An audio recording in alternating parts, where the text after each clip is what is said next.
दोस्तों वर्तमान में अपने प्यारे भारत की इकोनॉमी 4 ट्रिलियन के करीब झूल रही है। ये कभी भी 4 ट्रिलियन को क्रॉस कर सकती है। एक्सपर्ट्स के मुताबिक 2025 में हम लोग जापान को पीछे छोड़ देंगे और दुनिया की चौथी सबसे बड़ी इकोनॉमी बन जाएंगे। इसके बाद 2026 में हम लोग जर्मनी को पीछे छोड़ेंगे और दुनिया की तीसरी सबसे बड़ी इकोनॉमी बन जाएंगे। पीएम मोदी के थर्ड टर्म का टारगेट है कि भारत को 5 ट्रिलियन की इकोनॉमी बनाना है। 2029-30 तक भारत को 5 ट्रिलियन की इकोनॉमी बना दिया जाएगा। इस भारत को अगर 5 ट्रिलियन की इकोनॉमी बनाना है तो फिर भारत के सिर्फ 4 महानगरों पर फोकस करने से काम नहीं चलने वाला है। दिल्ली, मुंबई, कोलकाता, चेन्नई, ये तो महानगर है ही। सिर्फ दिल्ली, मुंबई, बेंगलुरु, चेन्नई की कमाई से भारत 5 ट्रिलियन की इकोनॉमी नहीं बनने वाला है। इसलिए भारत सरकार कुछ ऐसे शहर को ढूंढ रही है जो भारत को 5 ट्रिलियन की इकोनॉमी बनाए। तो आइए इस वीडियो में जानते हैं कि वो कौन से 5 शहर हैं जो भारत को 5 ट्रिलियन की इकोनॉमी बनाएंगे। इन 5 शहरों में ऐसी क्या खासियत है कि भारत सरकार इन 5 शहरों पर फोकस कर रही है। इस पर फोकस करके हम भारत की इकोनॉमी को 5 ट्रिलियन की इकोनॉमी बना सकते हैं। सरकार के इन 5 शहरों को सीक्रेट शहर क्यों कहा जा रहा है? ये कौन सा इक्का है जिसको अब तक नहीं खोला गया है? वर्ल्ड बैंक की एक रिपोर्ट कहती है कि अगर भारत को डेवलप नेशन बनना है बाय 2047 तो भारत की जो ग्रोथ है वो 8% या 8% से अधिक होनी चाहिए। और भारत सरकार का भी यही प्रयास है कि भारत का हर क्वार्टर का डाटा 8% ग्रोथ रेट के पार जाए। और मोदी की 2047 वाले गारंटी को पूरा करने में ये 5 शहर काफी इंपॉर्टेंट रोल प्ले करने वाले हैं। आइए इन 5 शहरों के बारे में समझते हैं कि इन 5 शहरों में क्या खास है। नमस्कार दोस्तों, मैं विकास और आप देख रहे हैं ऑल इंडिया अफेयर्स।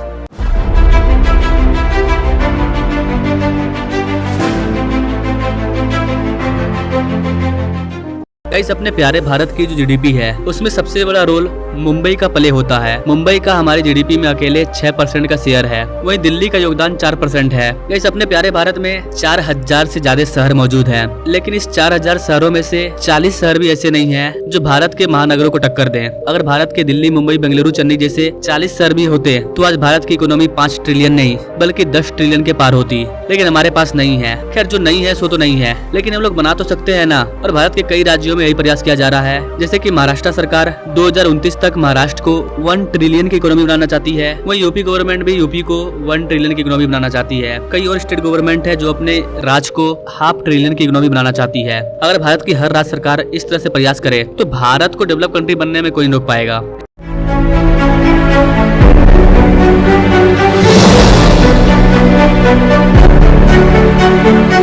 इस हमारे 5 ट्रिलियन इकोनॉमी का पहला शहर है विशाखापत्तनम। वैसे तो विशाखापत्तनम काफी ज्यादा पॉपुलर है। विशाखापत्तनम का नाम देश के सबसे कमाऊ शहर में आता है। विशाखापत्तनम को बेसिकली 3 चीजों के लिए जाना जाता है। एक तो विशाखापत्तनम का पोर्ट, ये समुद्र के किनारे बसा हुआ है, इसलिए इसका जो पोर्ट है वो भारत के 5 सबसे बड़े पोर्ट में से एक है। दूसरा सबसे बड़ा वजह यह है कि हमारे इंडियन नेवी का जो ईस्ट कमांड का सेंटर है वो विशाखापत्तनम में ही मौजूद है। इसके अलावा विशाखापत्तनम में एक इंटरनेशनल क्रिकेट स्टेडियम भी है, जिसकी वजह से यहाँ पर देश विदेश के लोग आते रहते हैं। लेकिन अब विशाखापत्तनम को एक और चीज से जाना जाएगा कि विशाखापत्तनम भारत को 5 ट्रिलियन की इकोनॉमी बनाने में सहयोग करने जा रही है। हमारी एसबीआई की रिपोर्ट के अकॉर्डिंग भारत का जो आंध्र प्रदेश राज्य है वो भारत की जीडीपी में 5% का शेयर देगा और इस तरह से आंध्र प्रदेश देश की 7वीं सबसे बड़ी अर्थव्यवस्था वाला राज्य बन जाएगा। अभी आंध्र प्रदेश की इकोनॉमी 14 लाख करोड़ रुपया है। आने वाले 2027-28 तक आंध्र प्रदेश की इकोनॉमी करीब 20 लाख करोड़ रुपया होगी और उसी 2027-28 के दौरान भारत 5 ट्रिलियन की इकोनॉमी भी बन जाएगा। आंध्र प्रदेश की इकोनॉमी में विशाखापट्टनम पोर्ट का काफी बड़ा योगदान है।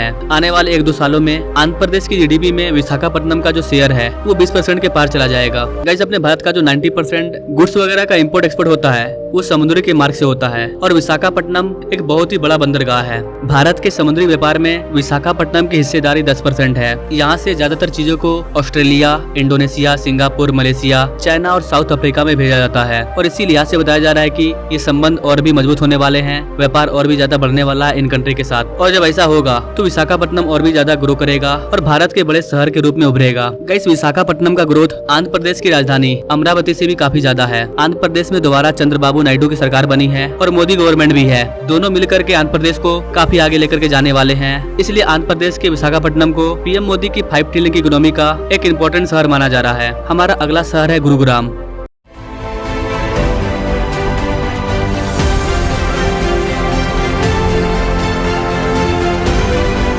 गाइस गुरुग्राम काफी तेजी से आगे बढ़ रहा है। यहाँ पर कई बड़ी बड़ी इमारतें, कई बड़ी बड़ी कंपनियां बहुत ही पहले से स्टेब्लिश हो चुकी है। बीते 20 सालों में गुरुग्राम देश की तरक्की का ग्रोथ इंजन बना हुआ है और अब भारत को 5 ट्रिलियन की इकोनॉमी बनाने में गुरुग्राम का भी इंपॉर्टेंट रोल प्ले होने वाला है। क्योंकि गुरुग्राम दिल्ली से काफी सटा हुआ है, इसलिए गुरुग्राम का ग्रोथ लगातार होते रहा है। जिस तरह से बेंगलुरु में IT हब है, ठीक वैसे ही गुरुग्राम IT हब को टक्कर दे रहा है। यहाँ पर आपको 8,500 से ज्यादा स्टार्टअप कंपनी देखने को मिल जाएगी। वहीं यहाँ पर आपको 250 से ज्यादा इंटरनेशनल कंपनी भी देखने को मिल जाएगी। चाहे हम बात करें Google, Microsoft, Maruti, Honda, American Express, IBM, Samsung, इन सब का मेन ऑफिस गुरुग्राम में ही मौजूद है। यहाँ पर आपको बताना चाहेंगे गाइस कि गुरुग्राम में 30,000 ऐसी कंपनी है जो लाखों करोड़ों में सरकार को टैक्स पे करती है। गुरुग्राम की आबादी मात्र 18 लाख है, लेकिन ये छोटा सा शहर हर साल 48,000 करोड़ रुपया सरकार को टैक्स देता है। इससे भी अच्छी बात यह है कि सरकार को टैक्स देने वाली जो कंपनियां हैं उनकी संख्या हर साल 8% बढ़ते जा रही है। इसके अलावा गुरुग्राम की जो इंफ्रास्ट्रक्चर है वो काफी अच्छी है, चाहे सड़क हो, रेलवे हो, हाईवे हो, मेट्रो हो, हर चीज यहाँ पर अवेलेबल है। दिल्ली का IGI एयरपोर्ट भी गुरुग्राम एयरपोर्ट से काफी करीब है। इसके अलावा गुरुग्राम दिल्ली मेट्रो से भी जुड़ा हुआ है। भारत की जो द्वारिका एक्सप्रेसवे है 16 लेन वाली, वो भी गुरुग्राम से होकर ही गुजरती है। यही कारण है कि गुरुग्राम भारत के 5 ट्रिलियन इकोनॉमी में एक इम्पोर्टेंट रोल प्ले करने वाला है।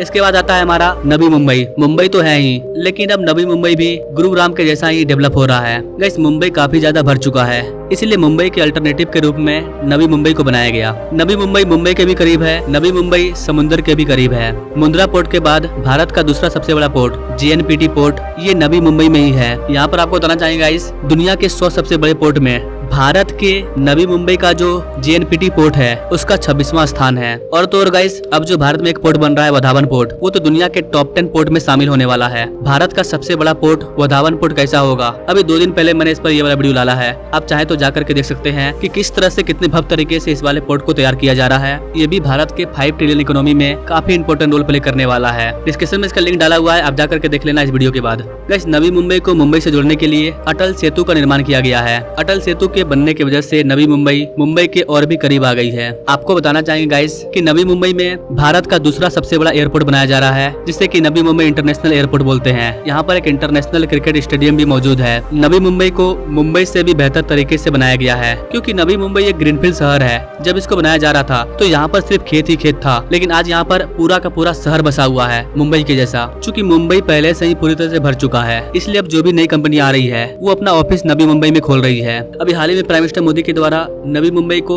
12,000 करोड़ रुपया यहाँ के डेवलपमेंट के लिए दिया था, जिसके तहत यहाँ पर कई सारे प्रोजेक्ट पर काम चल रहा है। यही कारण है कि नवी मुंबई को भारत की 5 ट्रिलियन इकोनॉमी बनाने में एक इम्पोर्टेंट शहर के रूप में देखा जा रहा है।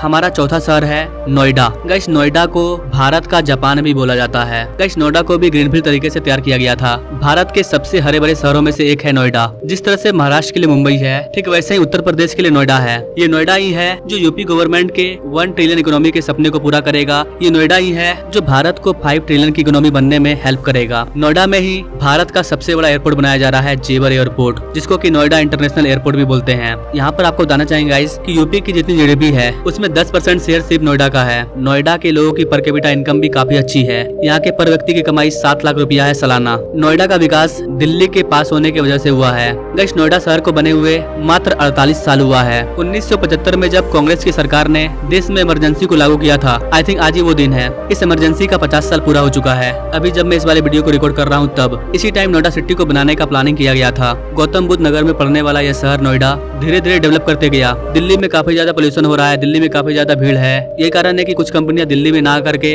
डायरेक्ट नोएडा में आ रही है। बगल में गुरुग्राम है, वहाँ पर आ रही है। ये दोनों शहर दिल्ली NCR के पार्ट हैं। यहाँ पर बड़ी बड़ी इमारतें, साफ सुथरी सड़कें, बेहतर मेट्रो कनेक्टिविटी, कई सारी सुविधाओं की वजह से ये शहर लगातार ग्रो करते जा रहा है। इस शहर की आबादी करीब 10 लाख है। आज के टाइम में नोएडा इंडस्ट्री हब भी है और एजुकेशन हब भी है। इसके अलावा नोएडा IT हब भी है। यही कारण है कि नोएडा हर किसी के लिए फेवरेट बन गया। यहाँ पर गाइस आपको एक और चीज बताना चाहेंगे, अपने प्यारे भारत में जितने भी फोन का मैन्युफैक्चरिंग होता है उसका 60% फोन यहीं पर बनता है। दुनिया का सबसे बड़ा फैक्ट्री सैमसंग वो भी नोएडा में ही मौजूद है। देश के ज्यादातर हिंदी न्यूज चैनल के हेडक्वार्टर भी यहीं पर मौजूद है।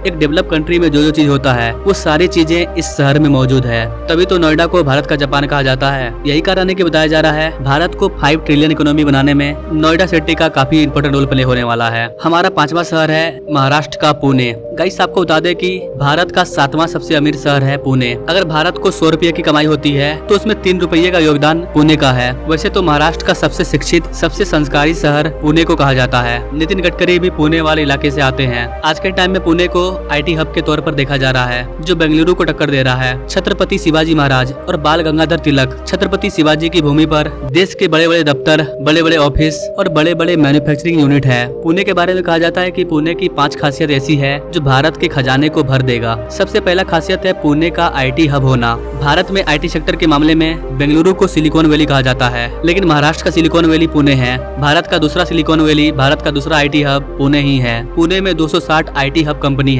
पुणे में 4 से 5 लाख लोगों को IT सेक्टर में रोजगार मिला है। दुनिया की बड़ी से बड़ी IT कंपनी की शुरुआत यहीं से हुई थी। इन्फोसिस, विदेशी निवेश हो या फिर अमेरिकी डॉलर, सबसे ज्यादा निवेश पुणे में ही होता है। इसके अलावा पुणे ऑटो हब के रूप में भी उभरा है। पुणे को ऑटोमोबाइल इंडस्ट्री का हब भी बोला जाता है। भारत में सबसे ज्यादा 2 व्हीलर बनाने का काम बजाज करती है और बजाज का जो ऑटो हब इंडस्ट्री है वो पुणे में ही मौजूद है। टाटा मोटर्स, मर्सिडीज, कई वाहन बनाने वाली बड़ी बड़ी कंपनियां पुणे में ही मौजूद है। जेसीबी की इंडस्ट्रियल हब भी पुणे में ही मौजूद है। इसके अलावा पुणे में फूड प्रोसेसिंग कंपनीज का भी गढ़ बन चुका है पुणे। कई बड़ी बड़ी फूड कंपनी पुणे से ही अपने कारोबार को चलाती है। पुणे का मौसम काफी साफ है, पुणे का एयर साफ है, पुणे का वातावरण शुद्ध है। ना यहाँ पर ज्यादा गर्मी होती है, ना ज्यादा ठंड होता है। काफी अच्छा मौसम है पुणे का। इसके अलावा पुणे में एजुकेशन और स्टार्टअप काफी अच्छा है। पुणे में आपको 3000 से ज्यादा स्टार्टअप देखने को मिल जाएंगे। 125 से ज्यादा इंजीनियरिंग के कॉलेज देखने को मिल जाएंगे। यहाँ पर आपको 40 से ज्यादा रिसर्च एंड डेवलपमेंट के इंस्टीट्यूट वगैरह देखने को मिल जाएंगे। न सिर्फ भारत के साथ साथ भारत के जो पड़ोसी कंट्री है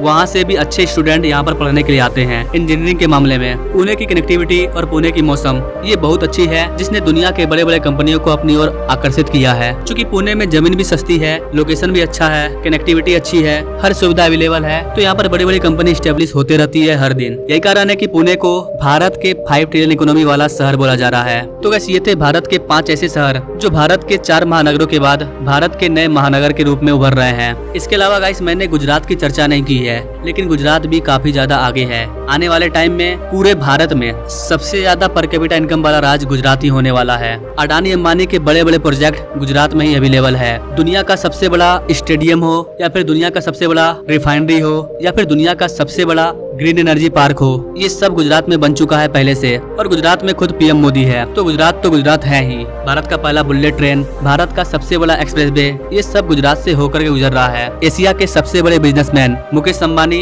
या फिर गौतम अडानी, ये सब गुजरात से आते हैं। तो इन 5 शहरों के अलावा गुजरात भी काफी इंपॉर्टेंट रोल प्ले करने वाला है। भारत की इकोनॉमी में पूरे गुजरात का इंपॉर्टेंट रोल प्ले होने वाला है। इसलिए मैंने गुजरात के किसी एक शहर को नहीं चुना, क्योंकि गुजरात के हर एक क्षेत्र पर काम चल रहा है। गुजरात के हर एक क्षेत्र भारत की इकोनॉमी में 4 चांद लगाने वाले हैं। गुजरात में जो भूमि किसी काम का नहीं है, उस भूमि पर दुनिया का सबसे बड़ा पार्क बना दिया गया। मतलब एक एक भूमि का यूज किया जा रहा है। तो ये अलग अलग राज्यों के सरकारों की करनी है कि आपके राज्य की सरकार आपके राज्य को किस तरह से, किस स्तर से बढ़ाना चाहती है। उसी पर ये चीज डिपेंड करता है कि आपका आने वाला राज्य भारत के ग्रोथ इंजन में कितना योगदान देने वाला है और कहाँ पहुँचने वाला है। आई थिंक गाइस आप इन सारी चीजों को समझ पाए होंगे। अगर आप भारत के और किसी शहर के बारे में जानना चाहते हैं तो आप हमें कमेंट जरूर कीजिएगा। मैं इस पर अलग से सेपरेट वीडियो जरूर लाऊंगा। एक और चीज गाइस, वीडियो अगर पसंद आया तो शेयर जरूर कीजिएगा, ताकि भारत के ज्यादातर लोगों तक हमारी वीडियो पहुंचे, उनको ये जानकारी मिले। क्योंकि अपने प्यारे भारत के बारे में सबको जानना चाहिए। तो अपने फैमिली और दोस्तों तक वीडियो को जरूर शेयर करें। मिलते हैं अगले वीडियो में एक नई जानकारी के साथ। तब तक के लिए जय हिंद।